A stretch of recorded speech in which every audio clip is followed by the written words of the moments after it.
Assalamualaikum warahmatullahi wabarakatuh. Salam presisi. Halo sahabat Polri, masyarakat Aceh Mutua. Dengan maraknya kejahatan penipuan berbasis digital, mari mengenal modus penipuan online yang saat ini sering terjadi. Di antaranya, yang pertama phishing.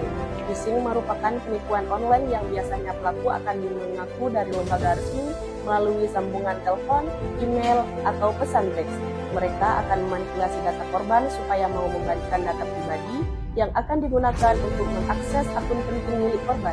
Pelaku akan menyalahgunakan untuk kepentingan pribadinya, mulai dari mencuri uang dari rekening hingga membajak identitas korban. Yang kedua, e-commerce scam, penipuan online shop. Modus penipuan ini sering terjadi di platform belanjaan online.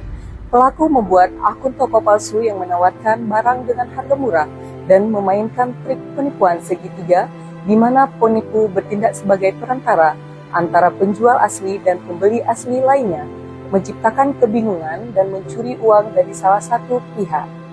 Yang ketiga, love scamming. Love scamming adalah modus kejahatan cyber di mana pelaku membangun kepercayaan melalui profil palsu dan komunikasi intens, memanipulasi korban melalui hubungan romantis palsu secara daring, lalu meminta uang dengan berbagai alasan seperti keluarga sakit, kecelakaan, atau hadiah yang tertahan di bea cukai.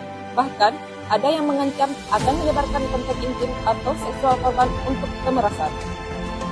Yang keempat, penipuan keluarga. Telepon darurat. Pelaku menghubungi korban dan berpura-pura menjadi anggota keluarga atau teman yang sedang dalam bermasalah, misalnya kecelakaan atau ditangkap polisi, dan membutuhkan uang transfer segera. Nomor 5, penipuan hadiah atau promo palsu. Korban diiming-imingi hadiah besar, tetapi kemudian diminta membayar pajak atau biaya administrasi terlebih dahulu. Mari bersama-sama mencegah segala modus penipuan online. Ingat, satu klik dapat menjadikan Anda sebagai korban. Cermat dan bijak dalam bertindak. Wassalamualaikum warahmatullahi wabarakatuh. Salam presisi.